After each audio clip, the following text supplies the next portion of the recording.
1862 কোটির মালিক আমির খান, অথচ তার ভাই দুবেলা খেতে পর্যন্ত পান না, এমনই দাবি করেছেন প্রাক্তন স্ত্রী। সিদ্ধার্থ কান্নানকে দেওয়া বিশেষ সাক্ষাৎকারে ইভা জানান, হায়দার এখন অত্যন্ত কষ্টে দিন কাটাচ্ছেন। ইভার কথায়, আজ হায়দারের অবস্থা খুবই খারাপ। ওর নিজস্ব কোনো মাথা গোঁজার ঠাঁই নেই, এমনকি দুবেলা খাওয়ার মতো সংস্থানও নেই। কখনো চালের মধ্যে, কখনো বস্তিতে থাকতে হয় তাকে, আবার কখনো কোনো বন্ধু সাহায্য করছেন। কিন্তু কেন এই অবস্থা, জানাবো আজকের ভিডিওতে। তাই ভিডিওটি শেষ পর্যন্ত দেখুন আর অবশ্যই চ্যানেলটি সাবস্ক্রাইব করুন। সদ্য তৃতীয় বিয়ে সেরেছেন আমির খান। কয়েকদিন বিদেশে গিয়েছেন হানিমুনের জন্য। তারই মাঝে সোনম ওয়াংচুককে চিনতে না পারার মন্তব্য করে বিতর্কে জড়িয়েছেন তিনি। আর এবার সামনে এলো আমিরকে নিয়ে এমন এক বিস্ফোরক তথ্য, যা নিয়ে এখন তোলপাড় বলিপাড়া। ব্যাপারটা একটু বিশদে বলা যাক। কারিশ্মা কা কারিশ্মা, কোরা কাগজ কিংবা সাপনা বাবুলকার মতো জনপ্রিয় ধারাবাহিকের পরিচিত মুখ অভিনেত্রী ইভা গ্রোভার। ব্যক্তিগত জীবনে টানাপোড়েন এবং বলিপাড়ার মেগাস্টার আমির খানের সৎ ভাই হায়দার আলী খানের সঙ্গে বিবাহিত জীবন নিয়ে আগেও একাধিকবার মুখ খুলেছেন তিনি। এই বিয়েকে নিজের জীবনের সবচেয়ে অন্ধকার অধ্যায় বলে আখ্যা দিয়েছেন তিনি। সম্প্রতি এক সাক্ষাৎকারে প্রাক্তন স্বামীর বর্তমান শোচনীয় অবস্থা নিয়ে গভীর উদ্বেগ এবং সহানুভূতি প্রকাশ করেছেন অভিনেত্রী।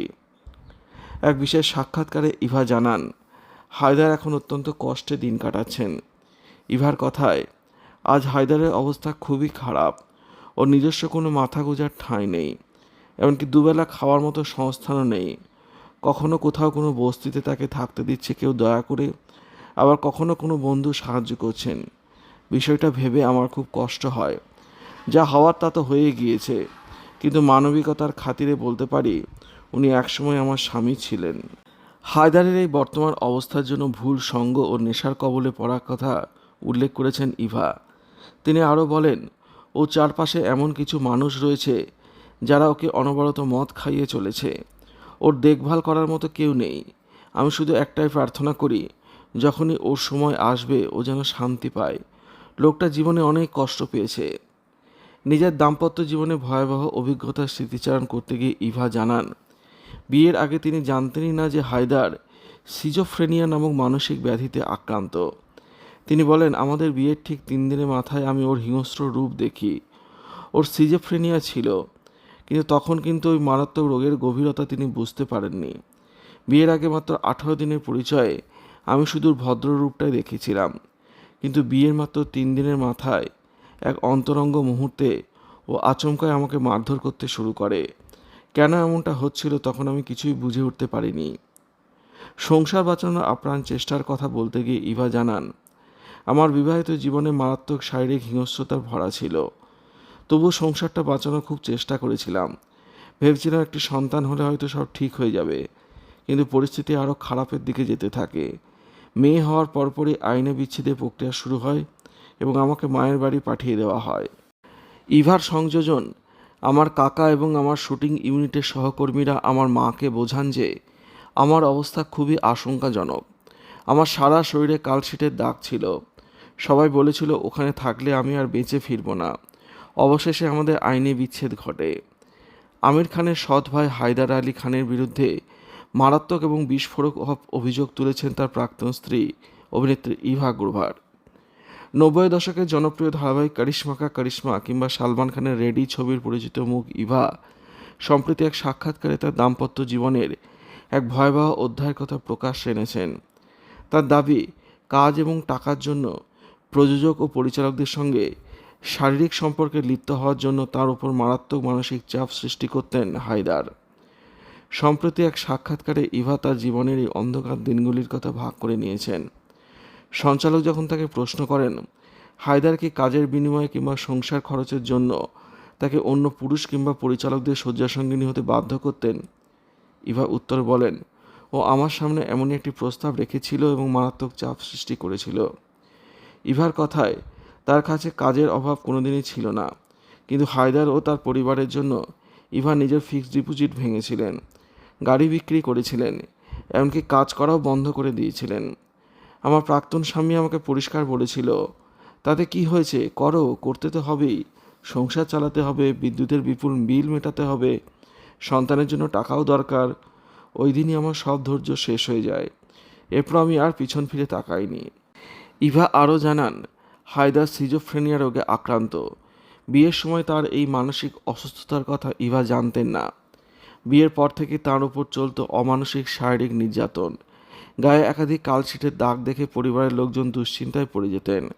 তবে এত অত্যাচারের পরও মানবিকতার খাতিরে প্রাক্তন স্বামীর বর্তমান দুরবস্থা দেখে কষ্ট পান ইভা। আমির খানের সঙ্গে হায়দারের পরিবারের কোনো সম্পর্ক নেই। বর্তমানে হায়দার অত্যন্ত কষ্টে দিন কাটাচ্ছেন। মাথায় থাকার জন্য ছাদ নেই, এমনকি ঠিকমতো খাবারও পান না বলে জানান অভিনেত্রী।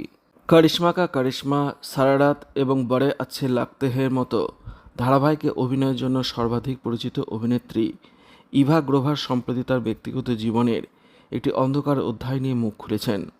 তিনি আমির খানের সৎ ভাই হায়দার আলী খানের সঙ্গে তার বিয়ের কথা স্মরণ করে অভিযোগ করেছেন যে তাদের সম্পর্কের সময় তিনি শারীরিক নির্যাতনের শিকার হতেন। তিনি হায়দারের বর্তমান অবস্থা নিয়েও কথা বলেছেন। এক আলাপচারিতায় ইভা জানান যে এক কমন বন্ধুর মাধ্যমে হায়দারের সঙ্গে তার পরিচয় হয়। মাত্র 18 দিনের প্রেম করার পরই হায়দার তাকে বিয়ের প্রস্তাব দেন। তিনি আরও জানান যে তার মা তাদের সম্পর্কের বিপক্ষে ছিলেন, তাই এই জুটি পালিয়ে গিয়ে 2000 সালে বিয়ে করার সিদ্ধান্ত নেন। ইভা দাবি করেন যে হায়দার সিজোফ্রেনিয়ায় ভুগছিলেন। তবে তিনি বলেন, বিয়ের সময় তিনি হায়দারের এই শারীরিক অবস্থা সম্পর্কে অবগত ছিলেন না। অভিনেত্রী অভিযোগ করেছেন যে বিয়ের তৃতীয় দিনে এক অন্তরঙ্গ মুহূর্তে হায়দার তাকে শারীরিকভাবে লাঞ্ছিত করেন। তিনি জানান, এর ফলে তার শরীরে আঘাতের চিহ্ন দেখা দেয়। তিনি গভীরভাবে মানসিকভাবে বিপর্যস্ত হয়ে পড়েন। ইভা আরও দাবি করেছেন, হায়দার ক্রমশ সন্দেহপ্রবণ হয়ে উঠছিলেন। প্রায়শ অবাস্তব পরিস্থিতি কল্পনা করতেন এবং বিশ্বাস করতেন যে অতিরিক্ত মদ্যপান তার শারীরিক অবস্থার অবনতি ঘটাচ্ছে। ইভা বলেছেন যে তাদের 5 বছরের বিবাহিত জীবনে প্রচুর হিংসার শিকার হওয়া সত্ত্বেও পরিস্থিতির উন্নতির আশায় তিনি সম্পর্কটি বাঁচানোর চেষ্টা চালিয়ে গিয়েছিলেন। কিন্তু তাদের মেয়ের জন্মের পর বিবাহ বিচ্ছেদের প্রক্রিয়া শুরু হয় এবং তাকে তার মায়ের বাড়িতে ফেরত পাঠিয়ে দেওয়া হয়। সারারাত ধারাবাহিকের এই অভিনেত্রী আরও দাবি করেছেন যে তিনি তার বিবাহিত জীবনের সমস্যার সম্মুখীন হচ্ছেন। এ ব্যাপারে আমির খান কিন্তু সব জানতেন। তিনি আরও দাবি করেছেন, আমি শুনেছিলাম যে আমির স্যার বলেছিলেন আমি সঠিক সিদ্ধান্ত নিইনি। এই বার্তাটি আমার বিয়ের আগে অন্য সূত্রে আমার কাছে পৌঁছেছিল, কিন্তু আমি তাতে কর্ণপাত করিনি। আমির খান স্যার এই পরিবারের সঙ্গে কোনো সম্পর্ক রাখতে চাননি। তাহির আব্বু যখন জীবনের শেষ পর্যায়ে ছিলেন তখন তিনি তাকে পুনেতে নিয়ে গিয়ে রেখেছিলেন। এমনকি আমার প্রাক্তন শাশুড়ি, যাকে তাহির হোসেন ভালোবাসতেন, তাকেও তার সঙ্গে দেখা করতে দেওয়া হয়নি। এত কিছু সহ্য করার পরও ইভা স্বীকার করেছেন যে তিনি এখনও তার প্রাক্তন স্বামীর প্রতি সহানুভূতি অনুভব করেন।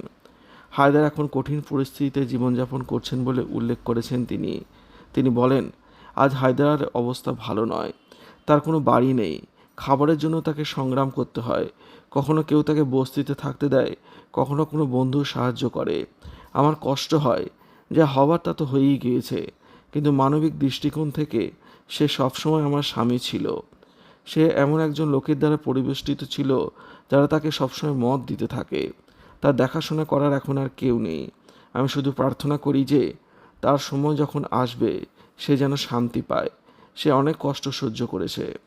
হায়দার আলী খান হলেন আমির খানের সৎ ভাই। তিনি শাহনাজের প্রথম বিবাহের সন্তান। শাহনাজ চলচ্চিত্র নির্মাতা তাহির হোসেনকে বিয়ে করার পর হায়দার খান পরিবারের অংশ হন। তিনি তাহির হোসেনের ঔরসজাত পুত্র নন। অভিনয়ে কেরিয়ার গড়ার আগে হায়দার কাতার এয়ারওয়েজে কেবিন ক্রু সদস্য হিসেবে কাজ করতেন। টেলিভিশন অভিনেত্রী ইভা গ্রোভার সম্প্রতি এক সাক্ষাৎকারে তার প্রাক্তন স্বামী হায়দার আলী খানের সঙ্গে বিবাহিত জীবনের অন্ধকার অধ্যায় নিয়ে সবটা ফাঁস করে দিয়েছেন। ভালোবাসার সম্পর্কের পর তারা পালিয়ে গিয়ে বিয়ে করেছিলেন, কিন্তু এভার অভিযোগ বিয়ের মাত্র 3 দিনের মাথায় তার উপর শারীরিক অত্যাচার শুরু হয়। তারপর তিনি জানতে পারেন যে হায়দার সিজোফ্রেনিয়ায় আক্রান্ত, মদ্যপানে আসক্ত। 5 বছর ধরে তিনি এই প্রবল অত্যাচার সহ্য করেও সংসার করে যেতে চেয়েছিলেন। ইভা ও হায়দারের একটি কন্যা সন্তান হয়, কিন্তু সেই সংসার টেকে না। মেয়ে সন্তান হওয়ার পরই শুরু হয় ডিভোর্স পর্ব। ইভাকে তার বাপের বাড়িতে ফেরত পাঠিয়ে দেওয়া হয়। সন্তানকে কাছে রাখার অনেক চেষ্টা করলেও একসময় টাকার অভাবে অসহায় হয়ে মাত্র 3 বছর বয়সে মেয়েকে হায়দারের বাড়িতেই পাঠিয়ে দেওয়া হয়। টানা 10 বছর তিনি নিজের সন্তানকে দেখতে পাননি। যদিও তিনি গোপনে মেয়ের পড়াশোনার জন্য প্রতি মাসে টাকা পাঠাতেন। বর্তমানে তার 17 বছর বয়সী মেয়ে সপ্তাহে একবার বা দুবার তার সঙ্গে দেখা করতে আসে। ইভা অবশ্য বলেন, তাদের বিয়ের বিষয়ে অভিনেতা আমির খান শুরু থেকেই মত দেননি। আমির মনে করতেন খুব বড় ভুল করছেন ইভা। হায়দারের পরিবারের সঙ্গে দূরত্ব বজায় রেখে চলতেন আমির। হায়দার ও তার বোন তাহির হোসেনের নিজের সন্তান ছিলেন না। তাহির হোসেনের দ্বিতীয় স্ত্রী শেহনাজ খানের আগের পক্ষের সন্তান। ইভা আরও দাবি করেছেন, তাহির হোসেনের জীবনের শেষ দিনগুলিতে আমির খান তাকে পুনেতে নিয়ে গিয়ে সেবা করেছিলেন, কিন্তু সেই সময় হায়দারের মা তার সঙ্গে দেখা করতে পারেননি। প্রাক্তন শাশুড়ি শেহনাজ খান তার স্বামী তাহির হোসেনকে গভীরভাবে ভালোবাসতেন। স্বামী দূরে চলে যাওয়ার পর তার সঙ্গে দেখা করতে না পেরে তিনি মানসিক ভারসাম্য হারিয়ে ফেলেন। সবসময় তিনি কেবল তাহির হোসেনের নামে জপ করতেন। তারপরে কিছুদিন পর ব্রেন হ্যামারেজ হয়ে তিনি মারা যান। বিচ্ছেদ ও এত অসহ্য অত্যাচার সহ্য করার পরও ইভা মানবিকতার খাতিরে প্রাক্তন স্বামীর প্রতি সহানুভূতি দেখিয়েছেন। বর্তমানে চরম অর্থকষ্টে ভুগছেন হায়দার। না আছে তার থাকার মতো বাড়ি, না আছে টাকা পয়সা। পড়ে রয়েছেন বস্তির একটা ছোট্ট ঘরে। দুবেলা দুমুঠো জোটাতেও তাকে অনেক লড়াই করতে হচ্ছে। ইভা জানান, তার এই পরিণতির জন্য দায়ী কিছু বদ সঙ্গ এবং মদ। এরাই তাকে ধ্বংস করে দিয়েছে। এত যন্ত্রণা সহ্য করেও এখনও তিনি হায়দারের মানসিক শান্তির জন্য ঈশ্বরের কাছে প্রার্থনা করেন।